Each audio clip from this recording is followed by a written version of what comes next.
في هاد البلاد كاين سجون وكاين تيفلت واحد، ماشي غير بلاصة كيتشد فيها المجرمين، بل مدرسة ديال العذاب ومقبرة ديال النفوس. كل حيط فيها شاهد على دمعة، وكل زنزانة فيها أسرار ما خرجاتش للعالم. أنا سفيان دوزت 8 سنين وسط الجحيم، ماشي على جريمة درتها، ولكن على خطأ صغير خلاني في وسط وحوش بشرية.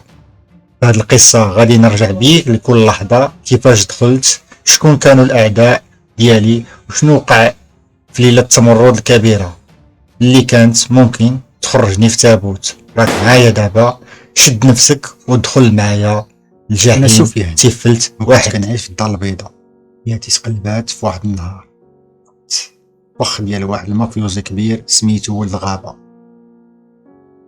كان باغي يصفي حساب قديم معايا على خدمة كنت درتها ليه في كازا، وموراها هربتلو ب50 مليون.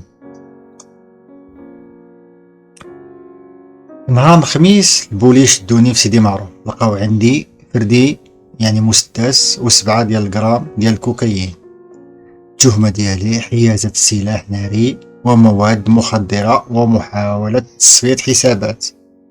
حكموا عليا ب10 سنين سجن نافذة، وتم تحويلي لسجن تيفلت واحد.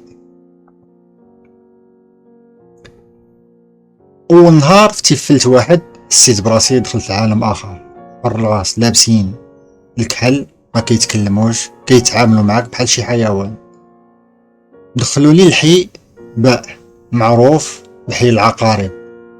الغرفة ديالي كانت في زنزانة رقم 37 مع 3 دراري كبار، من بينهم العطاي، مجرم قديم دوز أكثر من 20 عام في الحبس. العطاي من النهار الأول عطاني الشرجم وقال لي شوف أخويا، هنا راك في الغابة، اللي ما عندوش النفس غياكله، ياك فهمتيني؟ تفلت واحد كاين نظام خاص، الحراس كيدخلوا وقت التفتيش، ولكن اللي حاكمين السجن بصح هما الشناقة، سجناء كبار عندهم علاقات برا والداخل، كيتاجروا في كل شيء، الماكلة، الحشيش، وحتى السلاح الأبيض. وكانت العصابة الأقوى هي اللي في الحي السي، مسيطر عليها الهيتش، واحد المجرم معروف من وجدة، دخل الحبس على جريمة قتل. الهيتش كان عدو العطاي، وكان كيخطط باش يصفي عليه في الليل.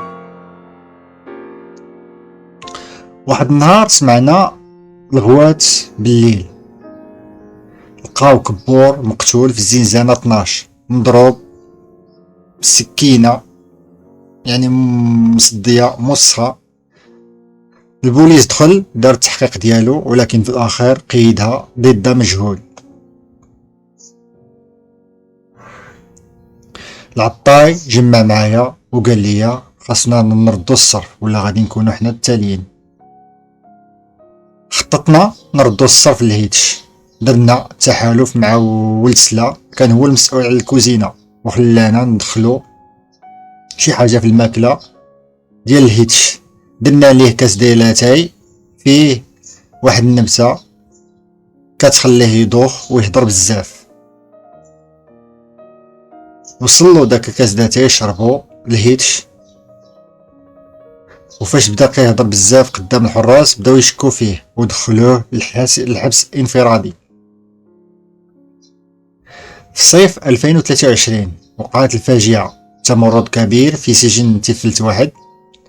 واحد الشاف ديال الحراس عطى واحد التصرفيقة لواحد المسجون قدام أعين السجناء، وهنا السجناء هاجوا، تحالفوا الحيات والعقارب، وطاح باب الجحيم. كسرنا الأبواب، خممنا نهربوا، ولكن البوليس جابوا القوات الخاصة مدججة بالغاز المسيل للدموع، الكلاب، الرصاص المطاطي. كانت ليلة جهنمية. أنا تصابيت في رجلي والعطاي تشد، الهروب في الشجل، وتزادوا ليا 3 سنين أخرى.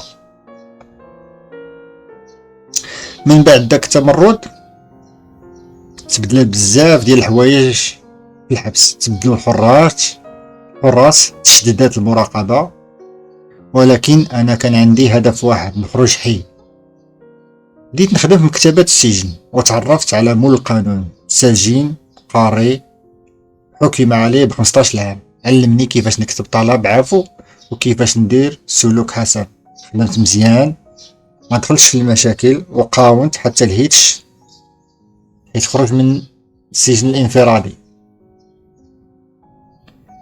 دازت 8 سنين. في يوم 3 جا الجارديان وقال لي يا سفيان وجد راسك راك غادي تخرج.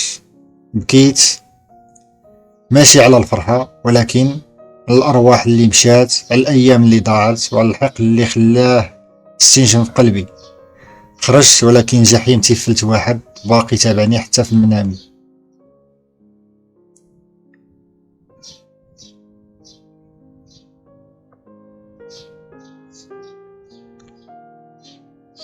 خرجت من باب السجن والشمس كتعمي عينيا. حسيت بالحرية ولكن قلبي ثقيل.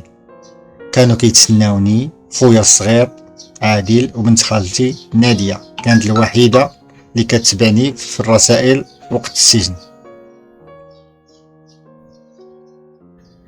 عادل عيط ليا وقال لي خويا سفيان دابا عندك حياة جديدة، نسى كل شيء.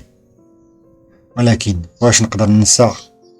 كل خطوة في زنقة التمارة كتحسسني شي حد كيراقبني. كانت عندي خدمة صغيرة في كراج ديال الصباغة، ولكن كل نهار كنت كنحس بشي دل تابعني. نهار السبت جاني واحد الكليان للكراج عيط عليا بالاسم ديالي، السي سفيان واش ما عرفتينيش؟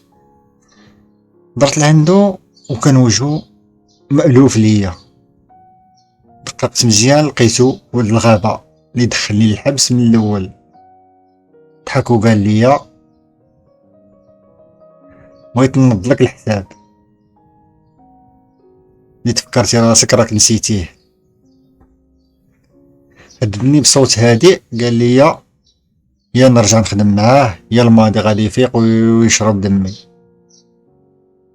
مشيت لعادل سولته شنو ندير، قال لي ما تعاوش تدخل الوسط ديالهم، راك خرجتي بالصعوبة. ولكن كنت محاصر. ولد الغابة عطاني 3 ايام باش نقرر ولا غادي يرجع ليا الكوابيس القديمة. وبالفعل الزنزانة بدات كترجع ليا في المنام.